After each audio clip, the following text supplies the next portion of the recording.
Pilkhana BDR হত্যাকাণ্ড এবং তদন্তের পাশাপাশি আয়নাঘরের মতো মানবতা বিরোধী অপরাধেও যারা জড়িত তাদেরকেও বিচারের মুখোমুখি করা দরকার। ইতিমধ্যেই তাদের কয়েকজনকে গ্রেপ্তার করা হয়েছে, কারণ তিনি ওই সময় ষষ্ঠ প্রতিমন্ত্রীর জায়গায় ছিলেন।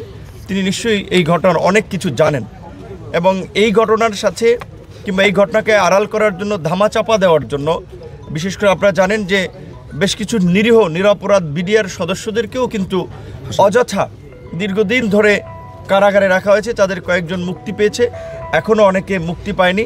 এই ঘটনার যেমন আমরা বিচার চাই, একটা সুষ্ঠু নিরপেক্ষ বিশ্বাসযোগ্য তদন্ত চাই, একই সাথে এই ঘটনা যেন উদরপিণ্ডি বুদর ঘাড়ে চাপিয়ে মানে ধামাচাপা দেওয়ার চেষ্টা না করা হয়, সেজন্য আমরা নিরীহ নিরপরাধ বিডিআর সদস্যদেরও আমরা মুক্তি দাবি করছি এবং এই ঘটনা যেন ভবিষ্যতে না ঘটতে পারে সেরকম একটি দৃষ্টান্তমূলক ব্যবস্থা এই ঘটনা যারা জড়িত তাদের বিরুদ্ধে নিতে হবে।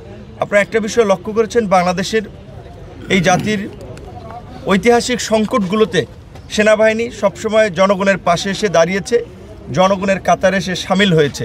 1971 থেকে শুরু করে 75 কিংবা 90 কিংবা সর্বশেষ 2004, আপনারা যদি বাংলাদেশের ঐতিহাসিক পরিবর্তনের প্রেক্ষাপটগুলো লক্ষ্য করেন, প্রতিটি প্রেক্ষাপটেই দেখবেন যে সেনাবাহিনীর একটা সাহসী ভূমিকা এবং জনগণের সাথে ছিল। আমরা দেখতে পাচ্ছি এখন কিছু কিছু মহল সামরিক বাহিনীকে এই গণ অভ্যুত্থানের অংশীজনদের মুখোমুখি দাঁড় করানো কিংবা সামরিক বাহিনীকে নিয়েও নানান ধরনের একটা প্রোপাগান্ডা ছড়াচ্ছে, বিভ্রান্তি ছড়াচ্ছে। এটি আমাদের দেশের জন্য মঙ্গল হবে না।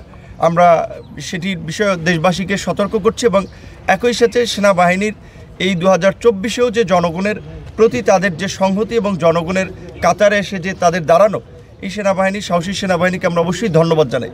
একই সাথে আয়নাঘরের মতো আপনার এই মধ্যযুগীয় বর্বর নির্যাতন নিপীড়নের সাথেও যারা জড়িত ছিল, হয়তো সেটা সেনাবাহিনীর কতিপয় কর্মকর্তা, সবাই না। এই পিলখানা বিডিআর হত্যাকাণ্ড এবং তদন্তের পাশাপাশি আয়নাঘরের মতো মানবতা বিরোধী অপরাধেও যারা জড়িত তাদেরকেও বিচারের মুখোমুখি করা দরকার। ইতিমধ্যেই তাদের কয়েকজনকে গ্রেপ্তার করা হয়েছে। পিলখানা বিডিআর হত্যাকাণ্ড এবং তদন্তের পাশাপাশি আয়নাঘরের মতো মানবতা বিরোধী অপরাধেও যারা জড়িত তাদেরকেও বিচারের মুখোমুখি করা দরকার। ইতিমধ্যেই তাদের কয়েকজনকে গ্রেপ্তার করা হয়েছে।